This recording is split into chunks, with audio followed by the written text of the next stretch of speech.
causing the issue. Root intrusion inside the clay pipe.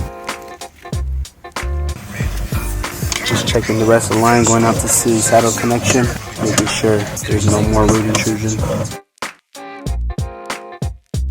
We got everything prepped, ready to connect. We're gonna go ahead and put a new 2-way clean out, reconnect this 2-inch line, get everything all prepped up and connected.